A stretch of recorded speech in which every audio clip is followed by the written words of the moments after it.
has just as much merit as the stories coming from anonymous sources on the Democrat side with regards to the inner workings of the Trump administration. Why are they not being treated the same way by the media? It goes back to what I was talking about earlier. There is a concerted, intentional effort to ruin this president. This isn't about the truth. This isn't about fact-finding. This isn't even about rooting out outside influence in elections. It's about ruining Donald Trump, and that's absolutely wrong. Now, in furtherance of that, let's talk about some facts, shall we?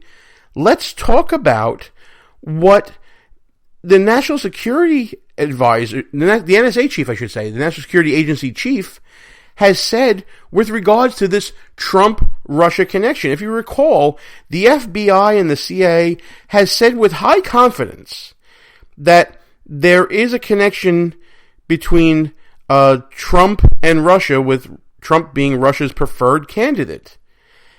But not so, says the NSA, who was not in agreement with the Clinton-related conclusion here in the investigation.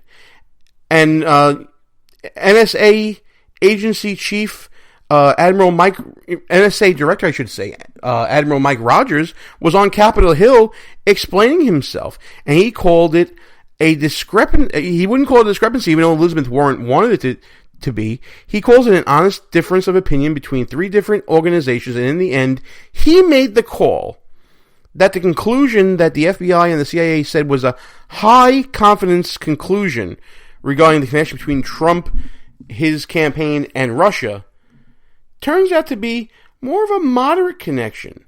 They were all in agreement, the FBI, the CIA, and the NSA, all in agreement about the Clinton-related conclusion in the report that the Russians were out to get Hillary Clinton. What they were not all together on is whether these efforts were done to further Donald Trump. It appears, according to Mike Rogers, that we shouldn't have high confidence in that conclusion. It should be moderate confidence.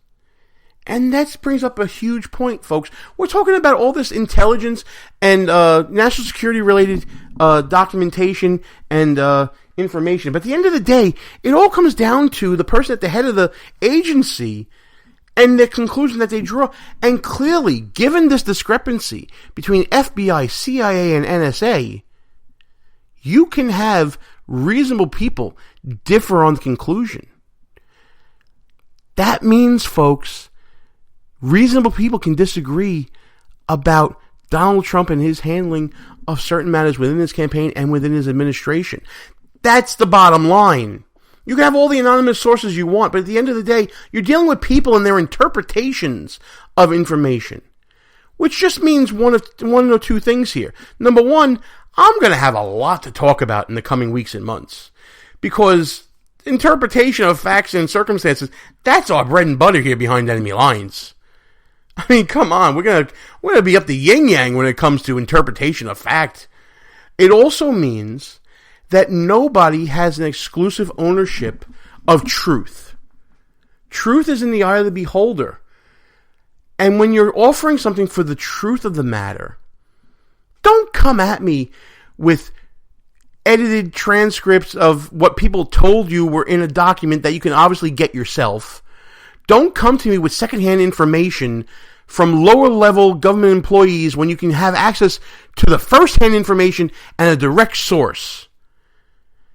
Don't come to me with shoddy information, mainstream media. Don't come to the American people and try to pull one over our eyes when it comes to such serious charges, Nixonian in nature, as you claim.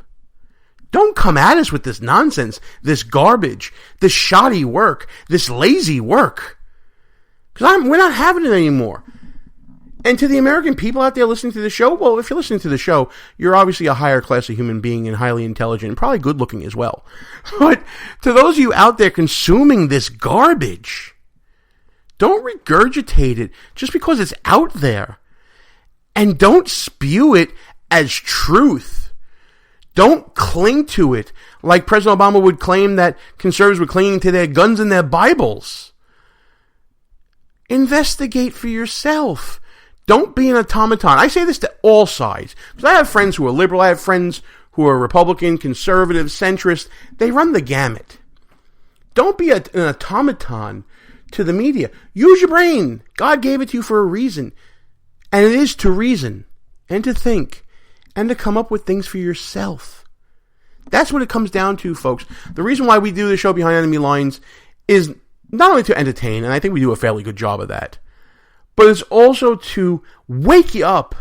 I mean, Democrats are talking right now about being woke. We've been getting people woke for a good 6.5, 7 years now on this show. And it's shown because the progress that the conservative blogosphere and conservative media and conservative new media have done over that time during the Obama years is absolutely astounding. The question now becomes, what are you going to believe? You're going to believe people who produce shoddy work product? Or are you going to believe in yourself and realize that you have the intelligence and the capacity to critically think and analyze about what is in front of you and come up with your own conclusion based upon your own investigation and not be spoon-fed anymore by people like me or in the mainstream media? Don't take what I say at face value. I put in the work, you put in the work, and when we all put in the work together, well, that's how we make America great again. Folks, that'll just about do it for this show. I want to thank you for listening to this show. I want to give a thanks to Bob Dvorak for letting me again use a clip from that interview that we did. And, it really hit the nail on the head on the state of journalism today. I hope you guys hold their feet to the fire. And speaking of that, Behind Enemy Lines Radio will be going back to the Federation for American Immigration Reform's Radio Row, looking to hold people's feet to the fire when it comes to immigration reform. As the weeks and months tick away to that event at the end of June, we will be announcing some great guests that will be bringing you, some great interviews, and hopefully some great discussion from Red Nation Rising Radio, who will be having a booth there basically the whole time on Radio Row. Really excited to be a part of the Red Nation Rising family of radio shows that are going to the show. We'll let you know who will be going, but Russ and I will be going, and that should be enough for you to tune in regardless.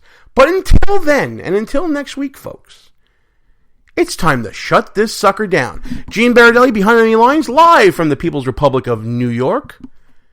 Good night, God bless, and we'll see you next week because we are out of here. Good night, folks. Our position's been compromised. It's time to roll out. Report for debriefing at www.behindenemylinesradio.us and look for regular communications via Facebook and Twitter at BEL_radio. You are the resistance. Behind Enemy Lines. A rock radio production. Copyright 2016. Back in 7 days. Out.